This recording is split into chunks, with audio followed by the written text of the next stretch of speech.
성가대 찬양할 때마다 느끼는 건데 얼굴들이 참 은혜롭습니다. 인정하십니까? 예. 우리 옆에 계신 분들한테도 한번 또 이렇게 인사했으면 좋겠습니다. 얼굴 참 은혜롭게 생기셨습니다. 라고. 예. 예. 이게 참 좋은 말 같기도 하면서도 예, 참 예, 좋은 말입니다.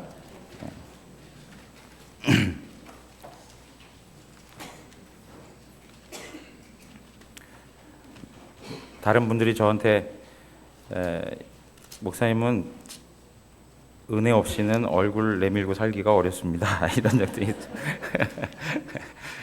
은혜로 사는 겁니다. 여러분, 우리가 살아가면서 가장 바라는 것들이 무엇인가? 지금 우리 속마음을 한번 생각을 해보세요. 가장 원하는 게 무언가? 내가 지금 소원하고 있는 게 무엇인가? 사실 뭐 그것을 뭐라고 제가 규정하기는 어렵지만 상당수 많은 분들이 세상적인 것들을 품고 세상적인 소원을 구하고 살아갈 거예요.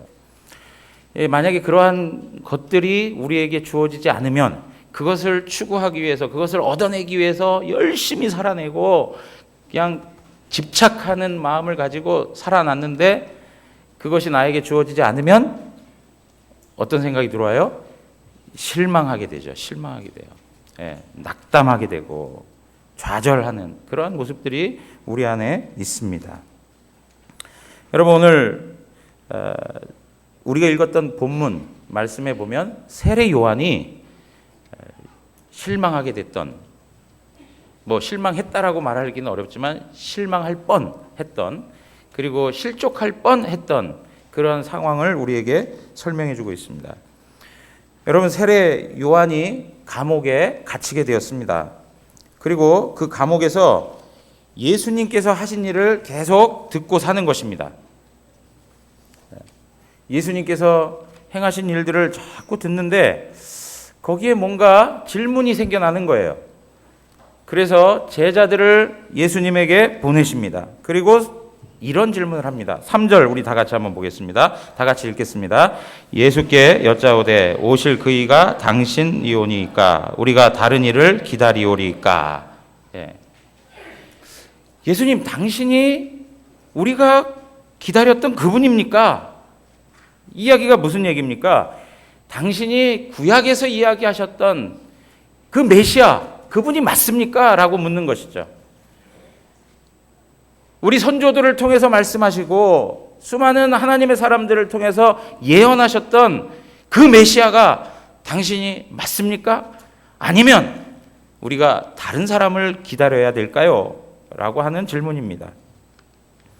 여러분, 한번 생각해 보세요. 세례 요한이 이런 질문할 사람입니까?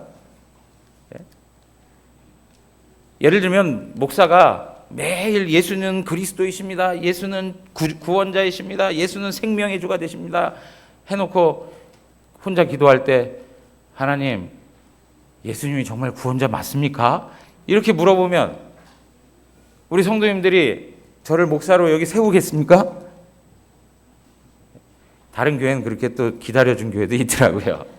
예. 근데 여러분 보세요. 전혀 말이 맞지 않는 것이죠. 세례 요한이 이런 질문할 사람이 아닌 것이죠. 우리가 세례 요한의 이런 질문을 대하면서 충격도 있는 것이고 당황스러움이 있는 거예요. 왜 그럴까요? 왜 우리에게 있어서 이 세례 요한의 질문이 참 당황스러운 질문이라고 할 수 있을까요? 그것은 세례 요한이 이전에 사역했던 내용과 그 메시지의 내용이 있었기 때문에 그래요. 여러분, 마태복음 3장 11절에 가서 보시면 우리 다 같이 한번 읽어보겠습니다. 나는 너희로 회개하기 위하여 물로 세례를 베풀거니와 내 뒤에 오시는 이는 나보다 능력이 많으시니 나는 그의 신을 들기도 감당하지 못하겠노라. 그는 성령과 불로 너희에게 세례를 베푸실 것이요. 세례 요한이 예수님보다 앞서서 예수님의 길을 예비하던 사람, 예수님 그분을 세상 앞에 드러내주었던 그런 사람이었음을 볼 수 있습니다. 마태복음 3장 13절에서 14절로 가서 보시면 이때 예수께서 갈릴리로부터 요단강에 이르러 요한에게 세례를 받으려 하시니 요한이 말려 이르되 내가 당신에게서 세례를 받아야 할 터인데 당신이 내게 오시나이까. 예수님, 내가 당신에게 세례를 받아야지 어떻게 당신이 나에게 세례를 받습니까? 예수님의 존재가 어떠한 분인지를 인정하는 것이죠. 그 권위를 인정하고 있는 것을 볼 수 있습니다. 요한복음 1장 29절에서 34절에 가서 보시면 29절 다 같이 한번 읽겠습니다. 이튿날 요한이 예수께서 자기에게 나오심을 보고 이르되 보라, 세상 죄를 지고 가는 하나님의 어린 양이로다.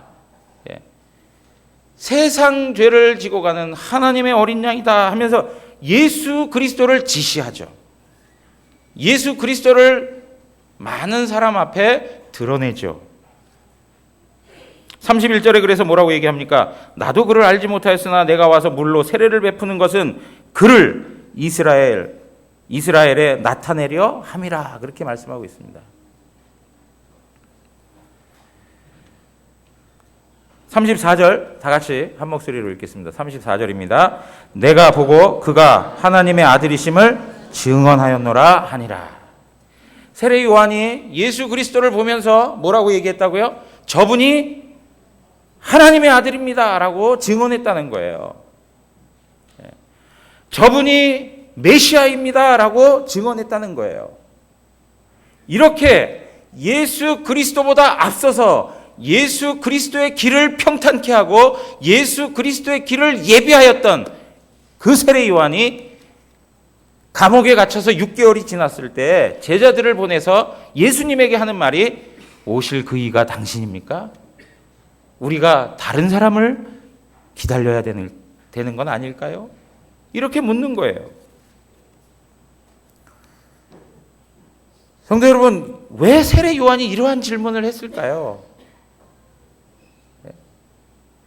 세례 요한이 구약에서 설명하고 있는 메시아가 어떤 사역을 할 것인가에 대한 것을 알지 못해서 그랬을까요? 여러분, 구약 성경에서는 메시아에 대해서 이야기하기를 오늘 우리가 읽었던 말씀, 이제 성경을 보시면 예수님께서 세례 요한에게 자기 자신이 이러한 일을 한다라고 하는 것을 말씀해 줍니다. 그게 이제 5절에 나오는데요. 맹인이 보며 못 걷는 사람이 걸으며 나병 환자가 깨끗함을 받으며 못 듣는 자가 들으며 죽은 자가 살아나며 가난한 자에게 복음이 전파된다. 그걸 가서 요한에게 알려줘라. 그렇게 얘기하십니다. 여러분, 이러한 내용을 세례 요한이 모르고 있었을까요? 이사야 29장 18절에서 19절 가서 보시면 18절 다 같이 한번 또 읽겠습니다. 그날에 못 듣는 사람이 책의 말을 들을 것이며 어둡고 캄캄한 데서 맹인이 눈이 볼 것이며. 못 듣는 사람이 뭐가요? 들을 것이고 보지 못하는 사람이 어떻게 해요? 보게 된다라고 말씀하고 있습니다. 메시아가 오시게 되면 이러한 사역들을 할 거라고 말씀해주고 있는 거예요. 19절에 보니까 겸손한 자에게 여호와로 말미암아 기쁨이 더하겠고 사람 중 가난한 자가 이스라엘의 거룩하신 이로 말미암아 즐거워하리니. 가난한 자가 즐거워하는 일들이 생겨나겠다. 그렇게 말씀하고 있습니다. 이사야 35장 5절에서 6절에 있는 말씀 보면 여러분 보십시오. 5절만 또 읽겠습니다. 다 같이 읽습니다. 그때 맹인의 눈이 밝을 것이며 못 듣는 사람의 귀가 열릴 것이며. 그때라고 하는 것은 메시아가 이 땅에 오시면 메시아를 통하여서 이러한 일들이 생겨날 것입니다 라고 말씀해주고 있는 것입니다. 이사야 26장 18절에서 19절에 있는 말씀을 보면, 자, 우리가 19절 말씀만 한 번 더 읽도록 하겠습니다. 19절입니다. 주의 죽은 자들은 살아나고 그들의 시체들은 일어나리이다. 띠끌에 누운 자들이야 너희는 깨어 노래하라. 주의 이슬은 빛난 이슬이니 땅이 죽은 자들을 내어 놓으리로다. 죽은 자가 살아나는 것. 마태복음 11장 5절에서 얘기했던 것처럼 죽은 자가 살아나며 했던 것을 구약 성경은 이미 예언해 주고 있는 것이죠. 이사야 61장 1절에 보면 이 말씀이 있습니다. 주 여호와의 영이 내게 내리셨으니 이는 여호와께서 내게 기름을 부으사 가난한 자에게 아름다운 소식을 전하게 하려 하심이라. 여러분, 가난한 자에게 아름다운 소식을 전한다 하는 말이 뭡니까? 가난한 자에게 복음을 전한다라는 말이죠. 아름다운 소식이 복음이죠. 복음. 가난한 자에게 복음이 전한다. 마태복음 11장 5절에서 이야기한 것처럼 가난한 자에게 복음이 전파된다 하라. 메시아가 이 땅에 오시면 행하실 일들에 대하여서 설명해주고 있는 것입니다. 나를 보내사 마음이 상한 자를 고치며 포로된 자에게 자유를, 갇힌 자에게 노임을 선포하며. 이것이 메시아의 사역으로 구약성경에 이미 예언되었던 내용인 것이죠. 자, 이러한 내용을 세례 요한이 몰랐을까요? 세례 요한이 모르지 않았던 것입니다.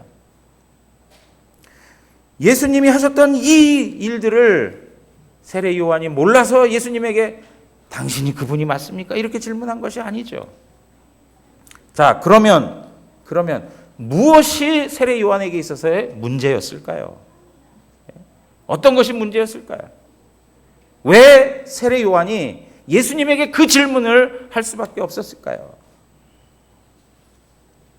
첫째는 무엇이냐면 그의 주변 상황인데, 그가 감옥에 갇혀 있다는 것입니다. 그가 감옥에 갇혀 있다는 상황입니다. 여러분 잘 알고 있는 것처럼 세례 요한이 갇히게 된 이유가 있습니다. 마가복음 6장 17절에서 18절 보시면 우리 한번 읽어보겠습니다. 전에 헤롯이 자기가 동생 빌립의 아내 헤로디아에게 장가든 거로 이 여자를 위하여 사람을 보내어 요한을 잡아 옥에 가두었으니, 이는 요한이 헤롯에게 말하되 동생의 아내를 취한 것이 옳지 않다 하였습니다. 헤롯 안티파스라고 하는 사람이 있는데, 이 사람이 자기의 동생 빌립이라고 하는 동생이 있는데, 빌립의 아내인 헤로디아, 그 여자를 자기의 아내로 취했어요. 쉽게 얘기하면 제수 씨를 자기의 아내로 취한 거예요. 그 일이 옳습니까? 그릇됩니까? 예? 잘못된 것이죠. 그 일이 옳지 않다고 세례 요한이 선포한 거예요. 그 일이 옳지 않다고 세례 요한이 책망한 거예요. 그랬더니 세례 요한을 잡아다가 옥에 가둔 것입니다. 지금 세례 요한이 처해 있는 상황이 어떤 상황이냐? 자유롭게 다니면서 예수 그리스도의 복음을 예비한 그런 예비적 사역을 하는 상황이 아니라 어둡고 캄캄한 감옥에 갇혀 있는 현실이죠. 1개월이 지나갑니다. 2개월이 지나갑니다. 지나가면 지나갈수록 그는 견뎌내야 하는 고통이 더 크게 느껴질 수밖에 없는 것입니다. 언제 어떻게 죽을지 모르는 상황에 직면한 것입니다. 여러분, 우리가 이런 고백할 때 있지 않습니까? 아이고, 힘들다. 정말 고통스러우면, 너무 힘들고 고통스러우면 무슨 고백을 해요? 그냥 죽고 싶다. 그런 얘기 합니까? 안 합니까? 예? 이건 세상 사람들이 하는 얘기고요. 우리는 조금 달리 이렇게, 주님 어떻게 해요? 빨리 오시옵소서. 주님 빨리 오시옵소서. 그런 얘기 하잖아요. 그죠? 주님 빨리 오시옵소서. 그러니까 지금 세례 요한이 가지고 있는 중요한 메시아에 대한 관점이 있어요. 그 관점을 더욱더 강하게 끌어내고 있는 게 뭐냐면 세례 요한이 지금 감옥에 갇혀 있다는 현실이에요. 감옥에 갇혀 있다 보니까 세례 요한이 가지고 있었던 메시아에 대한 기대가 점점점 더 부풀어 오르는 거예요. 그러면 지금 두 번째 이유가 그것인데요. 두 번째가 무엇이냐면 메시아의 심판 사역에 대한 기대가 커져가는 거예요. 여러분, 세례 요한은 메시아가 오셔서 아까 우리가 구약에 있는 말씀을 통하여서 읽었던 것처럼 그러한 구원의 은혜를 베푸시기도 하지만 동시에 그 메시아를 인하여서 뭐가 온다고 봤던 거예요? 하나님의 심판이 임할 거라고 기대하고 있었던 거예요. 마태복음 3장 7절에서 12절에 가서 보시면 자, 여러분 7절 가서 한번 보십시오. 7절입니다. 요한이 많은 바리새인들과 사두개인들이 세례 베푸는 대로 오는 것을 보고 이르되 독사의 자식들아 누가 너희를 가르쳐 임박한 진노를 피하라 하더냐. 예. 하나님의 진노가 어땠다고요? 임박해 있다라고 이야기하고 있습니다. 그러므로 회개하라 이렇게 얘기하죠. 10절입니다. 다 같이 읽겠습니다. 이미 도끼가 나무 뿌리에 놓였으니 좋은 열매를 맺지 아니하는 나무마다 찍혀 불에 던져지리라. 예. 열매 맺지 못하면, 회개에 합당한 열매가 없으면 하나님의 진노의 심판 가운데서 지옥불을 경험하게 될 것이다 라고 이야기하고 있는 거예요. 12절 한 번 더 읽겠습니다. 12절입니다. 손에 키를 들고 자기의 타작마닥을 정하게 하사 알곡은 모아 곡간에 들이고 쭉정이는 꺼지지 않는 불에 태우시리라. 예수님께서 메시아로서 이 땅에 오셔서 구원을 선포하시기도 하지만 동시에 무엇을 이야기합니까? 심판을 이야기하시는 거죠. 그래서 알곡은 모아서 곡간에 들이고 쭉정이는 하나님의 심판 가운데에서 불에 태워질 것이다 라고 말씀하고 있는 것입니다. 그러니까 이게 지금 무슨 이야기냐면요, 요한에게 있어서는 예수 그리스도의 사역이 구원과 심판의 사역인데 그것이 동시에 일어날 것이라고 바라봤던 거예요. 이러한 생각을 가지고 있는데 지금 요한이 감옥에 갇혔습니다.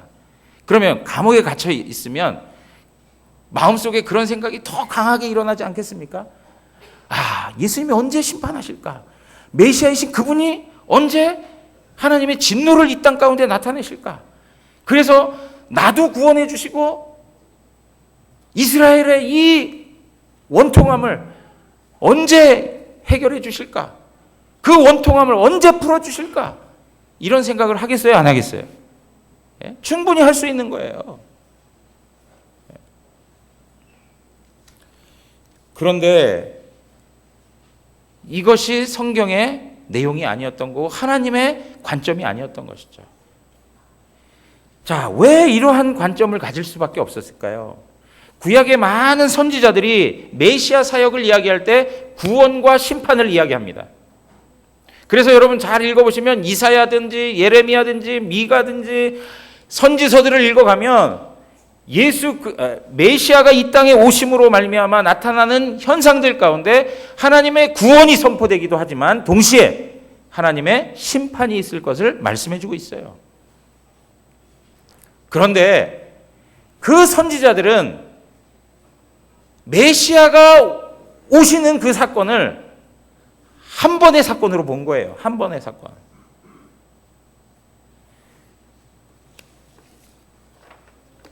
자, 여러분 이게 무슨 색입니까?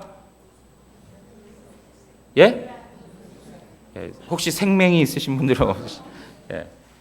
그죠? 연두색 뭐 이렇게 이야기하죠. 근데 보이실 땐 그 연두색만 딱 보이지 않으세요? 그죠? 근데 이거 뒤에 뭐가 있어요? 하얀색이 있는 거예요. 그러니까 역사적으로 이렇게 딱 보면 선지자들이 보면 뭐만 보이는 거예요? 연두색만 보이는 거예요. 그런데 그 뒤에 뭐가 있어요? 흰색이 있는 거예요. 예수 그리스도의 구원과 심판이 설명되는데 메시아를 통해 나타날 것을 이야기하는데 그것이 한 번 오시는 것으로 설명되는 거예요. 근데 우리는 그 역사적 과정에 대한 내용들을 다 알고 하나님의 계시의 말씀을 통해서 우리는 어떻게 알아요? 이렇게 보고 있는 거예요. 그러니까 이게 초림이고 이게 재림이구나 라고 하는 것을 우리는 알고 있습니까? 모릅니까? 알고 신앙생활을 한단 말이에요. 그러나 선지자들은, 구약의 하나님의 사람들은 그것을 한 면으로 바라본 것이죠. 그러다 보니까 초림과 재림에 나타날 하나님의 구원과 하나님의 심판이 섞여져 나오는 것을 볼 수 있어요.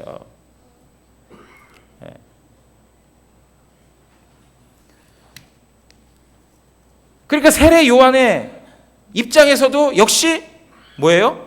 예수님의 초림이 하나님의 구원과 하나님의 심판을 다 담고 있다고 본 것입니다. 그러나 성경은 어떻게 이야기합니까? 그렇게 하나님께서 일을 하지 아니하셨음을 우리는 알고 있는 것이죠. 이미 메시아를 통해서 하나님의 나라가 이 땅에 임하였습니다. 그러나 아직 완전히 이루어지지 않은 것이죠. 하나님의 나라가 완전히 이루어지기까지 뭐예요? 상당한 시간이 필요하다는 것을 성경은 말씀해 주고 있습니다. 그러니까 세례 요한은 하나님의 나라가 메시아가 이 땅에 오심으로 이루어지는 하나님의 나라가 정말 미약하고 보잘것없고 정말 이렇게 아주 작게 시작되어져 가고 있다는 것을 알지 못한 것이죠. 예수 그리스도 그분을 통하여서 하나님의 나라가 이 땅에 임하였으면 그 나라가 영광스럽게 하나님의 최종적인 심판을 통하여 이 땅에 임할 것을 생각했던 거예요. 그러나 성경은 우리에게 무엇을 설명합니까? 하나님의 나라는 이미 임하였으나 아직 완전하지 않다라고 하는 것을 말씀해 주고 있습니다. 하나님의 나라, 예수님이 이 땅에 오셔서 시작된 하나님의 나라는 점점점 자라가고 있고 발전해 가고 있다는 것을 성경이 말해주고, 그러고 나서 하나님께서 하나님의 때에 예수 그리스도의 재림을 통하여 모든 것을 완전히 심판하시고 하나님의 영광스러운 나라를 세우시겠다라고 말씀을 하시는 것입니다. 그러므로 여러분, 세례 요한이 몰랐던 게 뭐예요? 이미와 아직의 개념이에요. 이미 아직. 이미 우리는 구원받았으나 우리의 상태가 아직 완전하지 않는 것과 같은 것이죠. 마태복음 12장 28절 가서 한번 보시면 한번 힘있게 이 말씀을 읽어보겠습니다. 그러나 내가 하나님의 성령을 힘입어 귀신을 쫓아내는 것이면 하나님의 나라가 이미 너희에게 임하였느니라. 하나님의 나라가 누구에게요? 너희에게 임하였느니라. 귀신들이 쫓겨나는 것을 보고 성령께서 그 영혼을 통치하는 것을 보니까 하나님의 통치가 있는 그곳에 뭐가 임하는 거예요? 하나님의 나라가 임하는 거예요. 하나님의 나라. 누가복음 17장 20절에서 21절 우리 다 같이 보겠습니다. 바리새인들이 하나님의 나라가 어느 때에 임하니까 묻거늘 예수께서 대답하여 이르시되 하나님의 나라는 볼 수 있게 임하는 것이 아니요 또 여기 있다 저기 있다고도 못하리니 하나님의 나라는 너희 안에 있느니라. 하나님의 나라는 우리 안에 있다. 여기 있습니다 저기 있습니다. 장소적으로 임하는 것이 아니라 하나님의 통치가 있는 그곳에 하나님의 나라가 있다. 이 하나님의 나라가 점점점 발전해가고 있는 것입니다. 그래서 예수 그리스도의 재림의 때에 하나님께서 최종적인 심판을 하시고 그 나라는 영광스럽게 우리에게 임하게 될 것입니다. 이것이 바로 성경이 가지고 있는 역사적 관점입니다. 여러분, 그러면서 예수님께서 뭐라고 얘기하냐? 오늘 5절에서 이야기한 것처럼 맹인이 보며 못 걷는 사람이 걸으며 나병 환자가 깨끗함을 받고 못 듣는 자가 듣고 죽은 자가 살아나고 가난한 자에게 복음이 전파된다. 이게 곧 뭐라는 거예요? 하나님의 나라가 이 땅에 임하였다는 것을 말씀해 주고 있는 거예요. 사랑하는 성도 여러분, 하나님의 통치가 우리 가운데 있습니까? 하나님의 말씀의 다스림을 받고 살아가십니까? 성령이 우리 가운데 함께하고 계십니까? 그러면 우리는 하나님의 나라를 경험하고 있는 것입니다. 하나님의 나라를 경험하는 거예요. 그러나 아직 완전한 상태에 있는 것은 아니라는 것입니다. 자, 그러면 우리도 하나님 나라의 백성이지 않습니까? 그죠? 우리가 하나님 나라의 백성이란 말이에요. 그러면 하나님 나라의 백성이 어떤 관점을 가지고 살아야 되느냐라고 하는 거예요. 예수님께서 공생애를 시작하시면서 첫 번째 선포하셨던 말씀이 뭐냐니까 마태복음 4장 17절에 있는 말씀이에요. 이때부터 예수께서 비로소 전파하여 이르시되 회개하라 천국이 가까이 왔느니라. 회개하라 천국이 가까이 왔느니라. 이것이 예수님께서 첫 번째로 선포하신 말씀이에요. 그러면 하나님의 나라는 무엇이 전제되는 거예요? 회개가 전제되고 있다는 것을 말씀하고 있어요. 여러분, 이 회개라는 게 뭡니까? 무엇과 관계된 이야기입니까? 죄와 관계된 이야기예요. 죄. 하나님의 나라, 하나님의 백성들은 이 죄의 문제와 싸워야 하는 존재들로 설명하고 있는 거예요. 그런데 오늘 세례 요한은 그가 가지고 있었던 메시아 관점 때문에, 어떤 관점입니까? 예수님께서 오셔서 뭐예요? 완전한 하나님 나라를 세우실 것이다. 무엇을 통해서요? 최종적인 심판을 통해서. 최종적인 심판을 통해서 하나님 나라를 이 땅에 세우실 것이다 라고 하는 이 관점이 있었던 거예요. 그러니까 자기 자신이 더 불행해지고 더 좋지 않은 상황에 처해 있고 고난 가운데 있으니까 그 생각이 더 강한 거예요. 예수 그리스도가 심판의 주로 오셔서 이 세상을 심판하시고 이 세상에 어두운 것들을 다 몰아내고 주님을 편들어 살았던 사람들을 위로해 주시고 그들로 하여금 성공과 번영과 영광을 얻도록 해 주셔야 되는데 지금 그게 보이지 않는다는 거죠. 여러분 한번 생각해 보세요. 세례 요한의 입장이 이해가 되지 않겠습니까? 세례 요한이 살면서도 편하게 살았던 사람 아니잖아요. 그죠? 이 땅을 살아가면서 불쌍한 사람들 참 많은데요. 세상적 관점에서 보면 세례 요한 참 불쌍한 사람이에요. 예? 왜 그렇습니까? 어릴 때부터 광야에 가서 자라났습니다. 광야에서 먹는 것도요, 제대로 된 음식을 먹으면서 자란 사람이 아니에요. 옷도 그냥 약대 털옷 이런 거 입고 자란 사람이에요. 광야에서 그 거친 광야와 싸우면서 자라난 사람. 그리고 그가 사역을 시작하였을 때 자기 자신이 드러나는 사역이 아니라 오직 예수 그리스도만을 높이는 사역. 제자들이 자기에게 가득 몰려들었다가 예수님이 등장하니까 그 제자들이 다 빠져서 예수님에게 가는 그런 현실을 경험했던 사람이에요. 끊임없이 예수 그리스도를 증거했던 사람이에요. 그러면 감옥에 갇혀있는 현실에서 세례 요한이 여러 가지 생각해 볼 수 있지 않겠어요? 야, 내가 정말 확신 있게 선포했던 그분이 정말 메시아 맞나? 내가 이 정도로 어려움 처해 있으면 그분이 나를 위해서 뭔가 해줄 수 있는 게 없을까?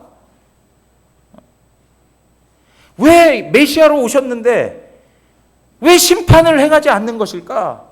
언제까지 이걸 기다리고 있어야 되지? 언제까지 이 고통을 내가 당하고 살아야 되지?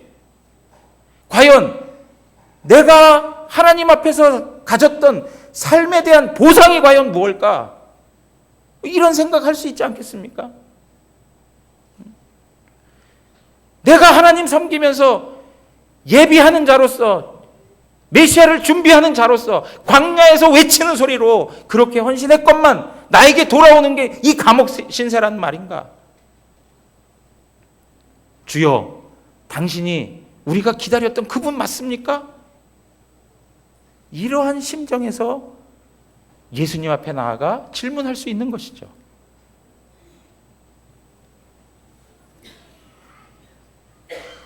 그런데 여러분, 이 요한의 이러한 마음이, 이러한 관점이 이스라엘 그 당시 백성들이, 유대인들이 가졌던 메시아관하고 똑같다라고 말할 수는 없지만 굉장한 유사성이 있는 거죠. 유대 백성들은 메시아를 어떻게 생각했습니까? 자기 자신들의 정치적 왕으로 생각했죠. 자기들이 당하고 있는 억압과 착취와 그 식민 지배의 고통스러운 삶에서 자기를 해방시켜 줄 수 있는, 그 민족을 해방시켜 줄 수 있는 막강한 힘을 가진 권력자, 그러한 메시아를 기다리고 있었던 것이죠.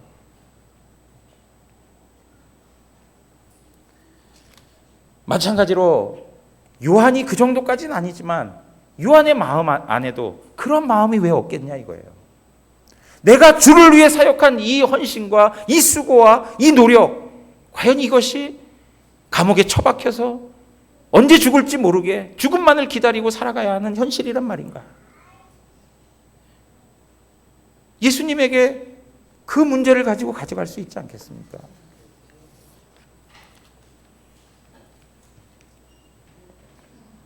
그럴 때 예수님께서 오늘 6절에 있는 말씀을 하시죠. 다 같이 한번 읽겠습니다. 누구든지 나로 말미암아 실족하지 아니하는 자는 복이 있도다 하시니라. 세례 요한이 실족한 마음이 드는 거예요.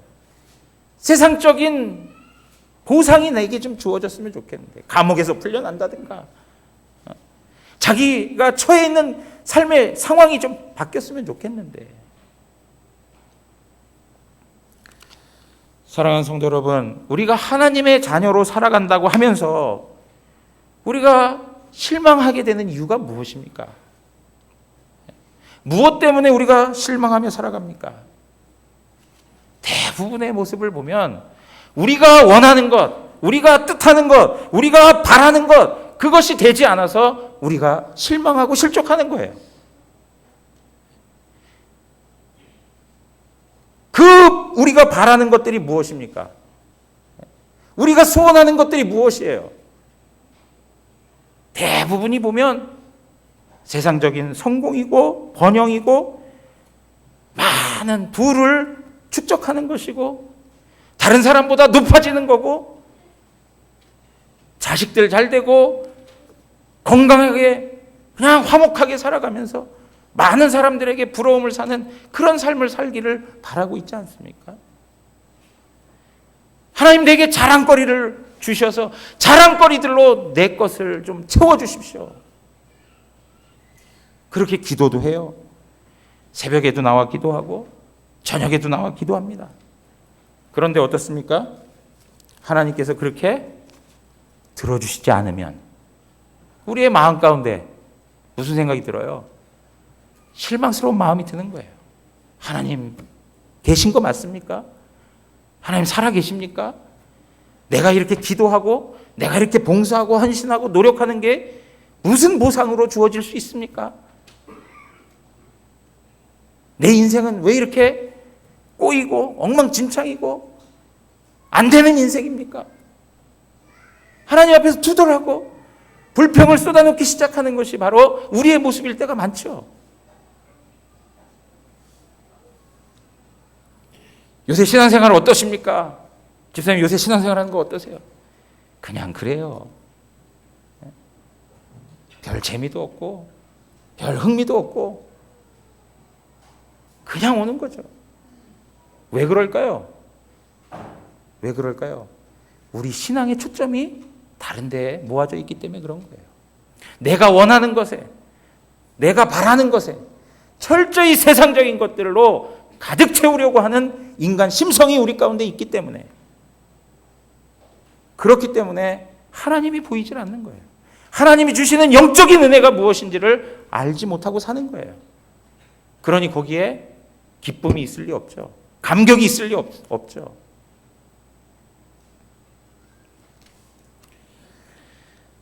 사랑하는 성도 여러분, 우리가 예수 그리스도 그분을 어떻게 생각하고 살아가십니까?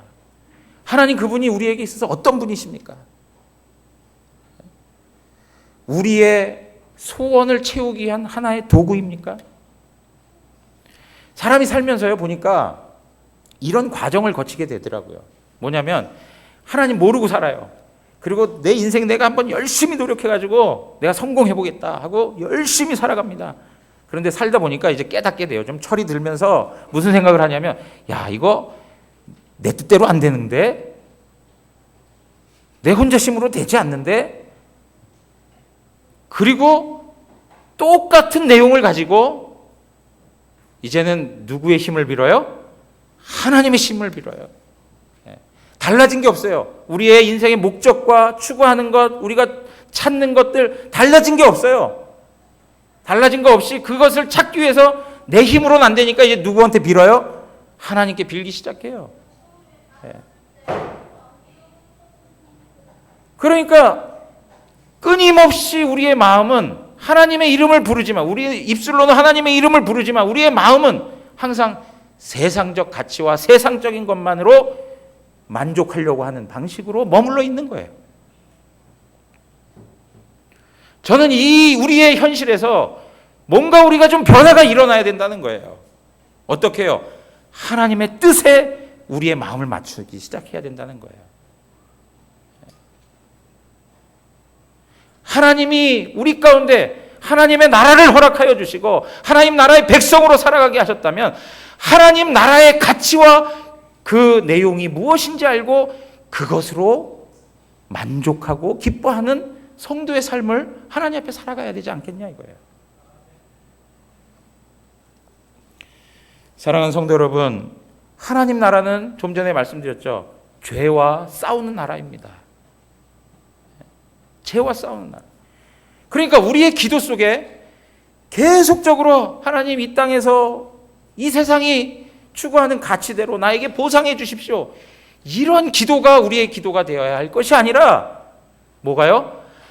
하나님, 우리 가운데 죄악에 대한 문제를 불쌍히 여겨 주시옵소서. 이 죄 가운데서 하나님 앞에 승리하기를 원합니다.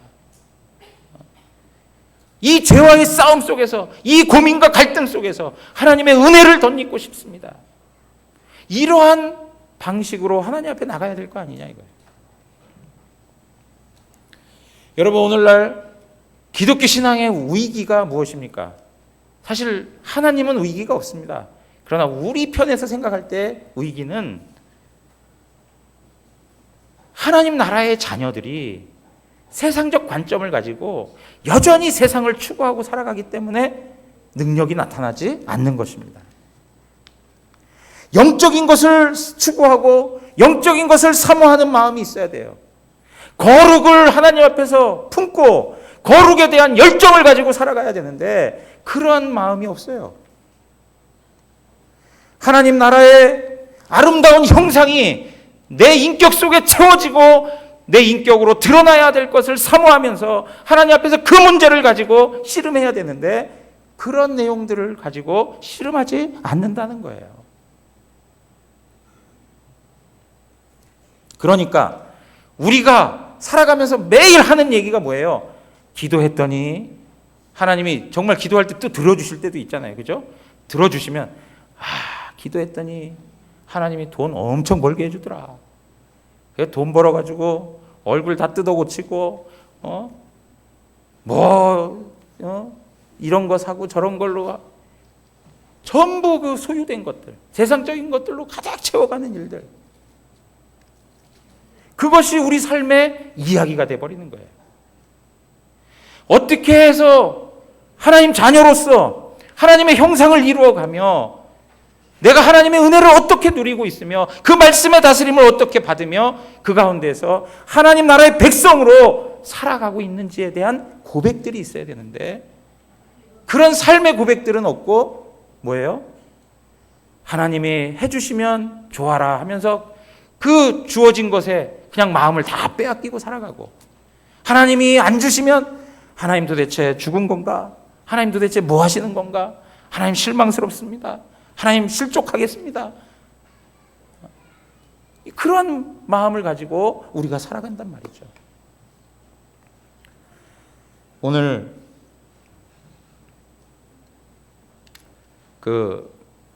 이 앞에 배너 마음에 드십니까? 네? 우리 집사님 한 분이 그 포스터는 참 잘 만드신 것 같습니다. 그런데 이거 우재근 집사님한테 우리가 뭘 페이해야 되는 거 아닙니까? 이 우재근 집사님이 그리신 거잖아요. 그렇죠?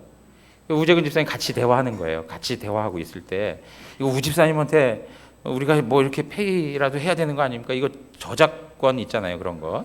예? 그런 거 아닙니까? 그랬어요. 그랬더니 우집사님 하시는 말씀. 우리가 예수님 받았는데요, 그러시더라고요. 예? 예수님 받았으면 됐지. 예? 예수님 받았는데요. 예? 여러분, 정말 우리가 제대로 우리의 시각이 바뀌고 우리의 마음이 바뀌는 그러한 현실들을 살아가면 그 고백이 우리 삶의 정답으로 계속 돼야 되는 것이죠. 예수님, 그분, 하나님께서 우리에게 가장 중요한 것들을 우리에게 허락해 주신 거 아닙니까? 생명을 주셨습니다. 소망을 주셨습니다. 영생을 주셨습니다. 죄사함의 은혜를 주셨고 하나님과 관계하고 친밀한 교제를 나눌 수 있는 은혜를 주셨습니다. 그 모든 것을 이루기 위해서 하나님의 아들 되신 예수 그리스도의 십자가를 우리에게 주셨습니다. 그러면 예수 그리스도 그분으로 충분합니다라는 고백이 있어야 되지 않겠어요? 꼭 세상적인 방식의 보상을 얻어내야만 우리 마음의 기쁨이 찾아느냐 이거예요. 사랑하는 성도 여러분, 우리는 하늘로부터 많은 것을 받았습니다. 예수 그리스도를 받았으면 다 받은 것입니다. 여러분 믿으십니까? 그 고백을 가지고 하나님 앞에서 늘 살아가는 영안교회 성도님들 되시기를 주님의 이름으로 축원합니다. 우리 다 같이 일어나서 찬양하고